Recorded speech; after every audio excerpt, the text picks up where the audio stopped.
AITA for refusing to let my child share a room with their step-sibling? I, 36F, am a mom to a wonderful 10-year-old boy, Ethan. He's my world, and it's been just the two of us for the past 5 years since I divorced his father. Ethan is a sweet, sensitive kid. He loves reading, building elaborate Lego sets, and is starting to get really into drawing.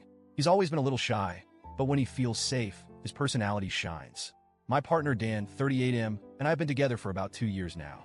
We met through mutual friends, and honestly, I wasn't looking for a relationship at the time. I was focused on Ethan and trying to rebuild my life post-divorce. But Dan was so kind, patient, and understanding. He never pushed me and was incredibly supportive, which eventually won me over. Dan has an 11-year-old daughter, Lila, from his previous marriage. Lila is with us every other week, and she's a great kid, outgoing, funny, and very sweet. She and Ethan get along really well, which was such a relief to me. I know how tricky blending families can be, so seeing them laugh and play together felt like a win. About a year ago, Dan moved in with us. It felt like the right step, and we all adjusted surprisingly well.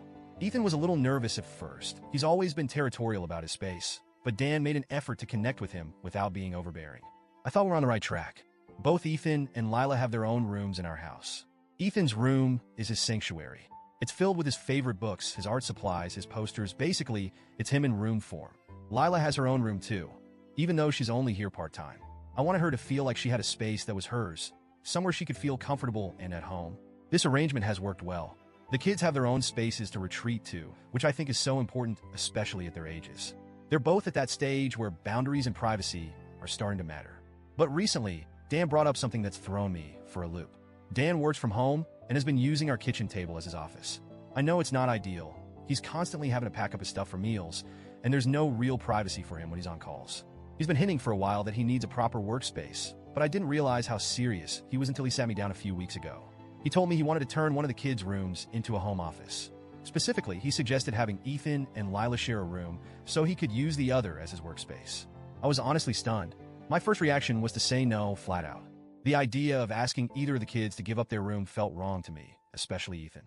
This house has been his home since he was born. His room is a safe space, and I know how much it means to him. Dan argued that it's normal for siblings or step-siblings to share rooms. He said the kids get along well, and it wouldn't be a big deal. He pointed out that Lila is only here half the time, so it's not like they'd be sharing 24/7. But here's the thing, it's not just about logistics. It's about what their rooms represent. For Ethan, his room is his refuge. It's where he goes when he's overwhelmed or just needs to be alone. Lila has her own space at her mom's house, but when she's with us, I want her to feel like she has a home here too. Asking them to share feels like taking something important away from both of them. I tried to explain this to Dan, but he got defensive. He said I was being inflexible and unwilling to compromise for the sake of our relationship. He accused me of prioritizing Ethan's needs over his, which really hurt. He even said that my refusal to budge was making him feel like an outsider in our home. I felt awful hearing that. I don't want Dan to feel excluded or unimportant. I really don't. But I also feel like it's my responsibility as a mom to protect Ethan's comfort and boundaries. To try and meet him halfway, I suggested some alternatives.